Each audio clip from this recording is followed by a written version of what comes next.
to another season of Public Opinion. This is season 10.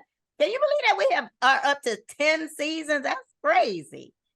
That's a lot. It is a lot. We have had so many guests. We've had so much subject matter. It seems like we haven't had a show in forever. This is the longest hiatus. Our last show we did, full show, was in July. So we went later than we usually go. So you're right. Yeah. But still, it's been a long hiatus. It's been a long hiatus. We had a long summer, some ups and downs, but God has just been so good. And he has allowed me to see my season of 60. So I am now 60. I turned 60 in September. I had a fabulous birthday. A big celebration. I may even show a couple of clips. I don't know. Yeah, you all had to follow me, and you'll see my my show. But my birthday party. But I enjoyed it. I had such a good time.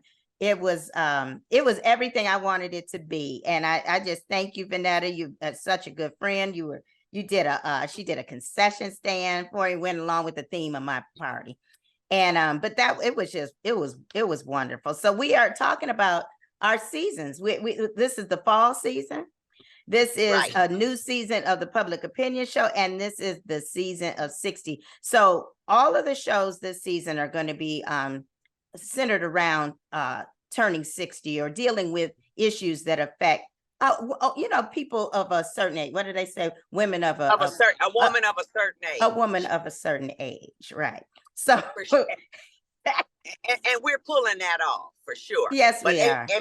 In my 60s, I've decided that I'm going to travel. I'm going to do a lot of international travel. So at 61, I took my first trip abroad without my husband and had a phenomenal time.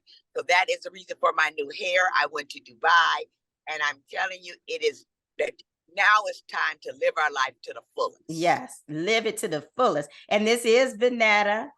In case anybody was wondering who that was, I still have Vanetta as my co-host now. We may have to come up with a name for you because you have this whole new look, but we'll figure that out later. But we do have to get started and meet our guests for this week, because we really want to get into the topic and the subject matter. And I think it's kind of an exciting subject that we're going to be talking about. So let's get started and meet our guests. First, we have Anita Krajnik. Anita is a naturopathic practitioner, owner, and director of the Haven of Moreland Hills. And next, we have Brittani Davis. Brittani Davis is a licensed professional clinical counselor, supervisor, licensed independent chemical dependency counselor, and a certified sex therapist. With years of experience in various mental health support settings, Brittani is passionate about prioritizing mental health and normalizing conversations around sex and pleasure.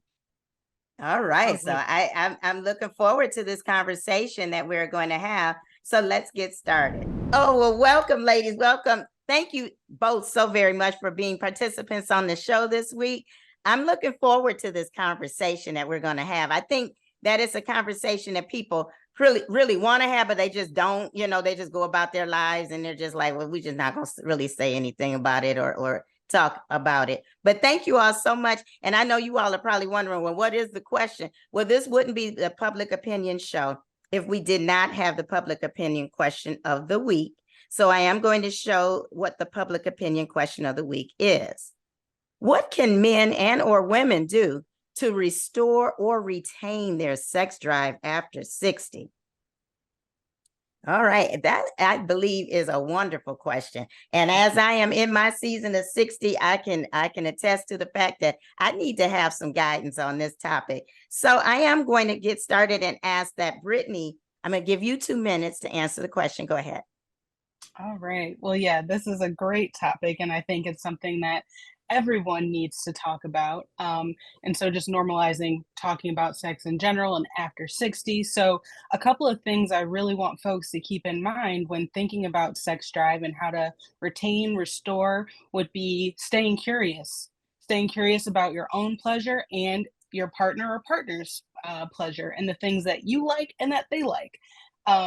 Also, trying to get away from the expectations and old ways of doing things. So let's get out of comparing to other people and what they've got going on, and even to your different versions of yourself. You are here now. Let's focus on what's going on now and what can be instead of thinking of what's not. So a lot of that relates to enjoying sex at any point, and after 60 is just getting out of your head, allowing it to be something that becomes fun again and that you don't take so seriously.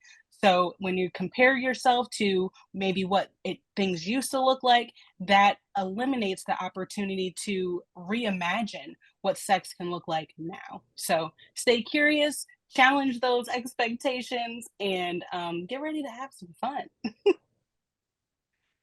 Oh, I like that. Okay. That was great. That was wonderful. All right. So Anita, go ahead. Oh, Brittany, I 100% agree with you. The excitement of just life and living is so very, very important for us to keep in the forefront of our thoughts.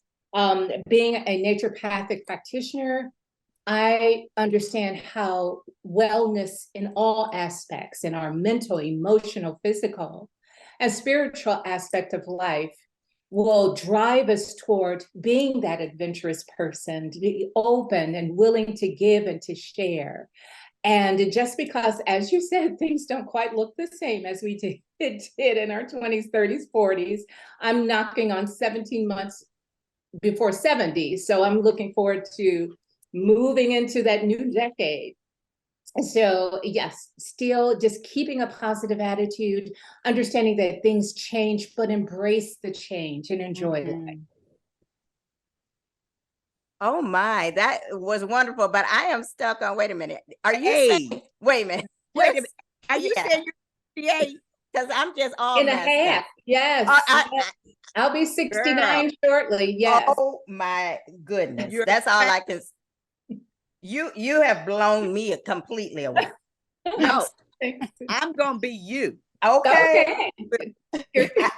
Honest to goodness, I when you said that, I was like, well, wait a minute, what did she just say? You look fabulous. Thank you. My God.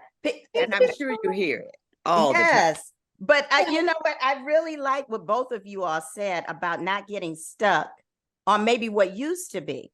Now, I will just, I'll let you know this. I have been married 37 years. Vanetta's been married 35 years, I think. Right? 34 years. Yeah. So I do know what you mean when it's like, after a while, things just are just like a rut. You know, it's just almost like routine. And Vanetta and I have even had conversations where we have been like, you know, if we don't have sex again for the rest of our life, we feel like we put in enough, you know, we're okay. Yeah. But I don't really want to feel like that. So tell me some more things, like suggestions. I know, you know, what do you think, Vanetta? What do you want to know? Is that I typically thought of sex for young people. I did not think at age 61 I would still be talking about sex. I thought you matured out of that, but that's not the case. Yeah, I think that is so huge, because that is a very common idea that folks, you know, keep with them, is that, you know, you've done your time, right? You've done the things, maybe also, you know, maybe had some kids in there possibly, and it's like, okay, right? I'm finished now. But I think that's why it's so important to think about what pleasure means. That is not something that was talked about or highlighted often enough for women and female identifying people to recognize that their pleasure matters, right? So unless it goes along with kind of the things you see in TV and what you hear about, or the shoulds, the expectations Mm-hmm. that I mentioned, then you don't think about it. So that's why it's really important to think about now, recognizing that, you can kind of start a new chapter Mm-hmm. in what sex looks like, to really focus on that pleasure. What feels good? What do you enjoy? Have you even thought about that? Or do you just kind of, are you comfortable with what happens? It's like, all right, we're going to do this thing. And then you do the job and it's done. Or do you Oh my really take goodness. time to think Yeah. about, oh, when someone touches me this way, it feels really good. Or, if I have silk sheets, that intensifies the Mm-hmm. pleasure. Like, what are some of those things that really add to Yeah. your experience?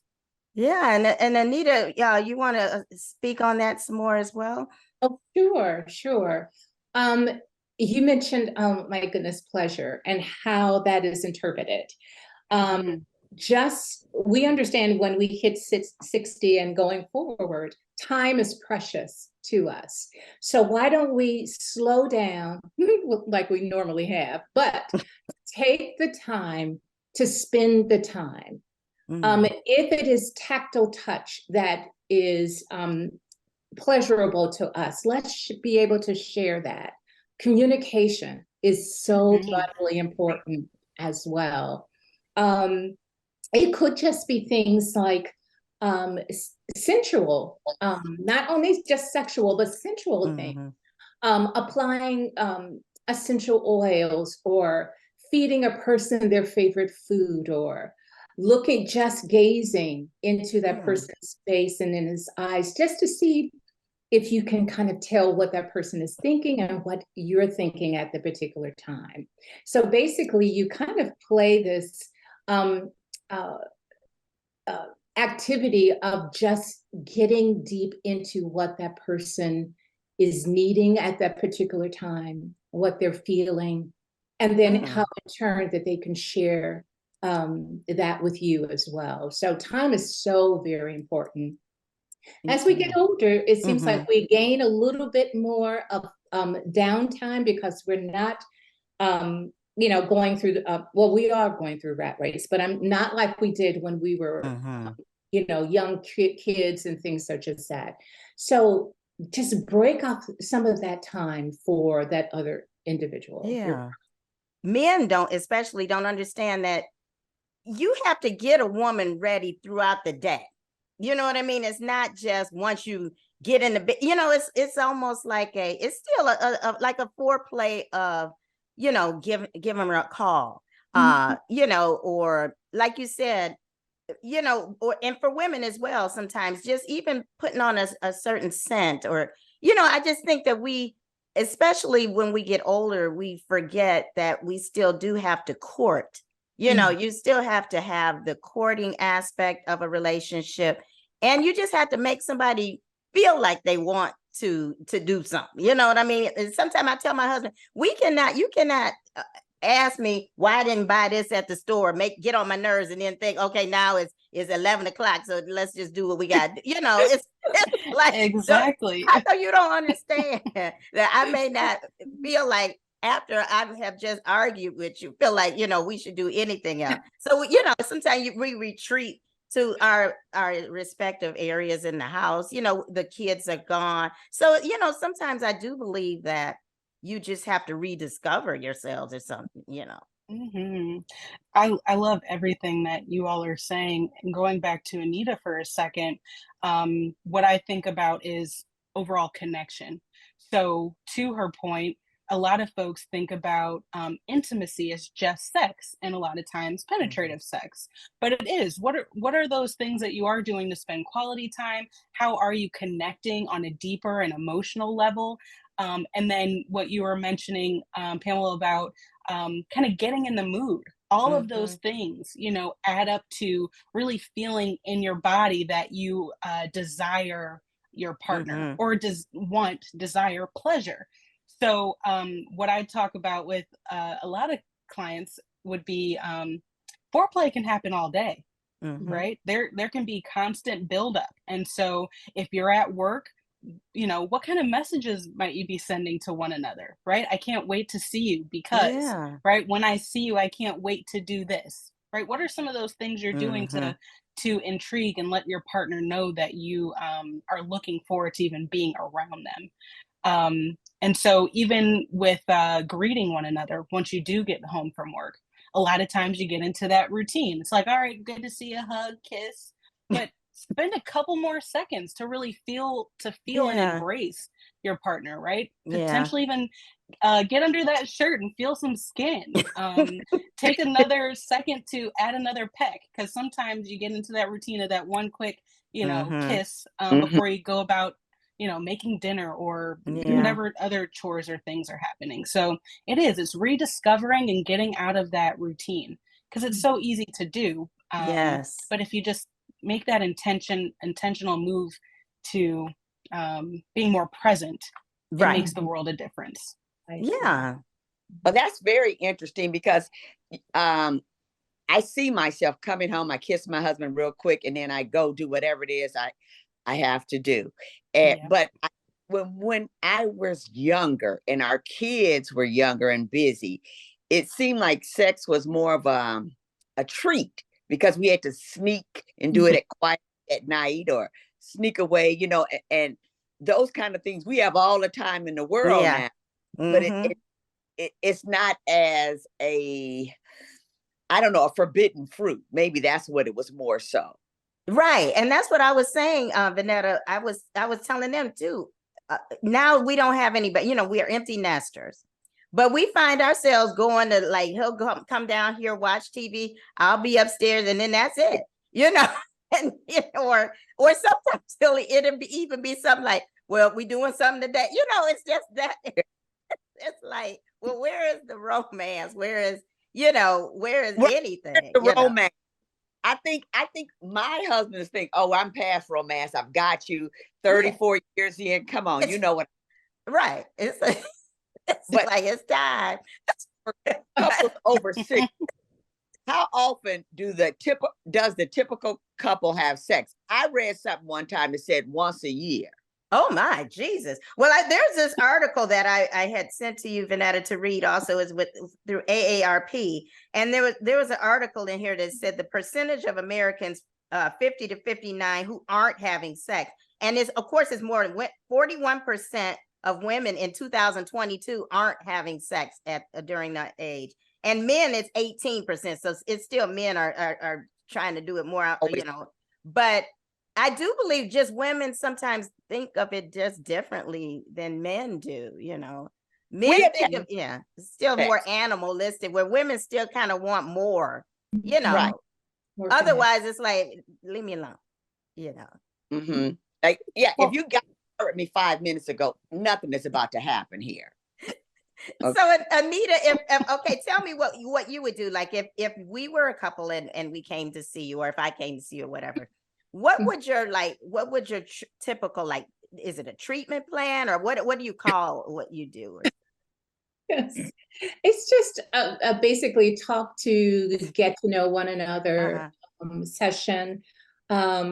We typically talk about, again, because I'm in the health world, I really want to know physically how you're doing. Because there are a lot of things that women go through during this time period that if special effort is not put forth, she can be okay. She can be okay for a while. It's almost like it's not worth the effort because of the response being suppressed a bit. So we would talk about things that she can do, making sure, first of all, that she does self-care first before anybody else, husband, anybody. She has got to take care of herself. So we'll start looking at what she can do to help herself feel better, eating better, more organic, clean, healthy foods. Hydration is important. Getting enough rest is important as well, because a lot of times we can dive in bed and we don't see anybody until way in the next morning. So it's just, let's see how everyone's health is. Men, it is a true fact that women do reach their sexual peak, and I don't know, might be old statistics, but between 27 and 45. or even 50. They're there for that sustained time period. Guys, pretty much in their 20s. As they're eking over into the 30s, a lot of times the testosterone levels will start to reduce. Now they'll do a lot of things. They'll go and get that pill. Yeah, they'll go and do take all those the pills. herbs and stuff like that. But we understand that that's just a bandage over a bigger problem. And the more blue pills they take, the worse they actually physically become. There is a conversion of testosterone into estrogen as men get older. And the more testosterone they take, the more estrogen they start to develop. You're basically walking around with 2 old women in the room. It ain't cute. Oh, yeah. Okay, then. Cute. That what's that have to explain? Probably like, like you acting like a girl. Right, exactly. So there's things that they can do to reverse that conversion or slow down that conversion. And then just taking care of each other, gentle reminders, you're making sure that you bring special things for them to do or to have to make them actually physically feel better. Energy levels rise, then activity levels are more of a possibility. So basically, I really want each other to, the couple to really do some self-care, first and foremost. Then after that is built up, then they can share more readily with their partners. Oh, very good. Yes. We're being very cautious as to what we say and what we don't say. And so I want to know, is there any particular food as a woman you could say that I should eat to help me reach the state of a horizon? You know, just, is there, like somebody said pineapple. Is that true? Oh, okay. I've not heard the pineapple, but I'll try it. I'll go and try it. Now, Brittani, I am so sorry. I do have to apologize. Brittani, you are the certified sex therapist, and I apologize because when I was asking that, I was asking Anita, and I said, "Well, wait a minute, no, Brittani is the sex therapist." Yeah. Yes. So yes. So Brittani, if you want to answer what I had asked Anita, and I apologize about that. Yeah, no, it's okay. So, Anita was spot on that, that initial session really is getting to know the couple, their history, and identifying goals. So a big part of that is understanding what are some of the underlying issues that might be causing this disconnect as it relates to us. If we're talking specifically about sexual intimacy, what are some of the underlying things that interfere with that? Right. So things that have already been mentioned tonight would be communication. Are we just really comfortable in the things that are already going on? Did we expect that for things to be the same and that it was okay that I no longer wanted to have sex and it just is what it is? So really helping the folks who come visit me to rethink what kind of sexual relationship they're looking for. We've really got to redefine what that looks like. Yeah. Again, there's so many expectations, and I definitely think when as you get older, a lot of these like stereotypes and unhelpful thoughts related to sex get in the way. So, you don't have to carry those things on. You don't have to continue those things, but it's knowing that you have the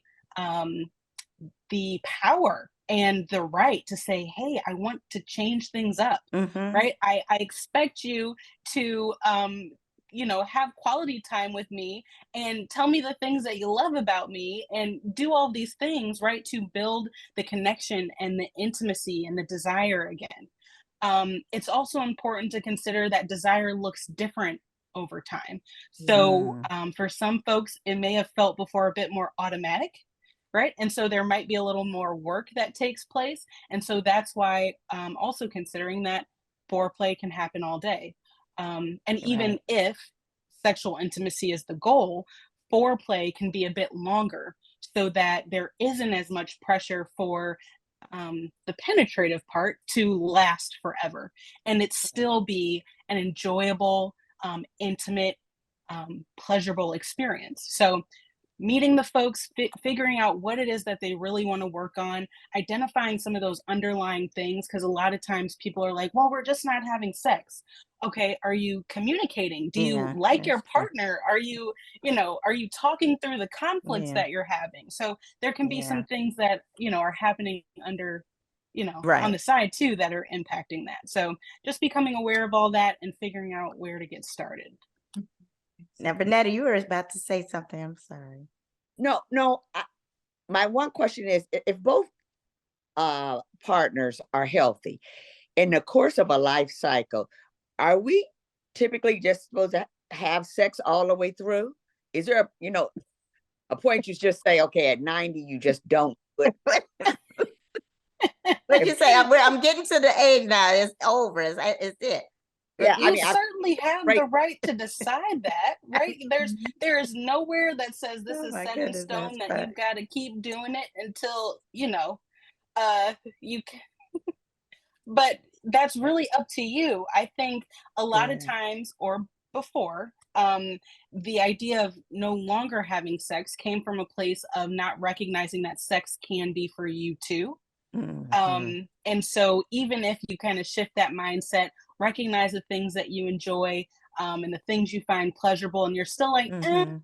I'm okay, then that's fine. That is Yeah. okay, right? But if Right. you are coming from a place where you haven't realized that sex can be for you, and leave you feeling pleasure, like you've had time to enjoy the Mhm. experience, in a really present and intentional way, then that's what I would start with, right? Are there ways that you Yes. can be more present with your partner and intentional about thinking about what you like and what you need, and communicating that, I was right? just Letting about to your say partner know. communication.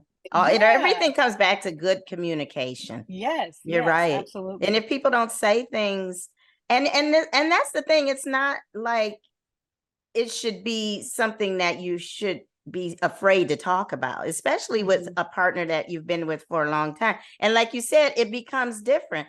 It might change what it looks like to be intimate. Because to me, intimacy doesn't have to be intercourse all the time. It can be, it could just be cuddling. It could be watching a nice movie and just being near each other, or I find it, what I really love, what my husband will do a lot of times is he'll make me coffee sometimes on a weekend morning and just bring me coffee while I'm in the bed. I love that. It's just like, oh, that's nice. He made me a cup of coffee, Right. and Very that's like thoughtful. nothing, Yeah. and as far as I'm concerned, I'm good. But and if anything else comes from that, it came from that little cup of coffee in the morning, and remembering how nice and thoughtful that was. And then later, that it still I carry that throughout the rest of the day. So I do like what we say about, you have to court, and things mean something the entire day, and you have to continue that on. And so I think that's what's important here is communication, getting to know your partner. That's what I got from this. And being able to be open and have that, that conversation if you need to, about how we're changing, our bodies are changing. And so, our next show is going to be about more about that. But I really enjoyed the things that you ladies have brought to us, and the information that you have given me new that you- perspective. Thank you yeah. so much. Yeah, and Good. it makes us not feel like bad about, about maybe not feeling like you want to do it that much. You know what I mean? It's a guilt Yeah. that's kind of associated with it, almost like, I know there's nothing wrong with me, but then again, you think, well, is there something wrong? But it don't have to be something wrong with you. It's just normal. But I think it's important for people to have that conversation. So I want to thank you ladies so much for being on the show. I hope that other people learn from it and are willing to have this conversation carry on, even after the show. I hope people will be like, well, those ladies said that, this is what we should be doing, or I don't really feel that bad, or they feel that way too. So that's why, I think it's important to have these kind of conversations. So Yeah, thank you, definitely. ladies, so very, very much. Thank you. You're very Of welcome. course. Okay, I enjoyed that Woo. conversation. That was enlightening for sure. Right, it was enlightening. And you know why? And I like the fact that they said we have to have communication. I think that's very important, to have communication with your partner and understand your own body. And I like, of course, self-care, because we have to take care of ourselves. You know, you got to, And before we you want lose to, it. yeah, As women, we try to be everything to everybody, and we always come second or third in placement for who we take care of. We're never the priority. right. And you have to take care of yourself, because really when you feel good about yourself, you just feel, you know, more sensual and all of that type of stuff. But if you're not taking care of yourself, all you want to do is just go to bed. It's just like, okay, I'll see you later. And, you know, Right. and also, like they said, you have to court each other throughout the day, do things throughout the day, so that at the end of the day, you'll feel like doing something more than you're just like, you know what, I'm Right. out, you know. So that, I think it's And important. that's absolutely true, because like when I look at myself in my underwear, I don't look like I did 20 years ago. And sometimes it, you know, it's kind of depressing. But what she was saying is to accept this new body, be proud Exactly. of it, And and feel good. that's right. That is so important. That is very important. So I'm so glad we had this conversation. So if you enjoy watching us, continue to follow us on Facebook and on YouTube. And if you are busy and you cannot watch the show, listen on the go wherever you hear your podcast. So until next time, we'll see you for another episode of Public Opinion. Bye-bye. Bye-bye.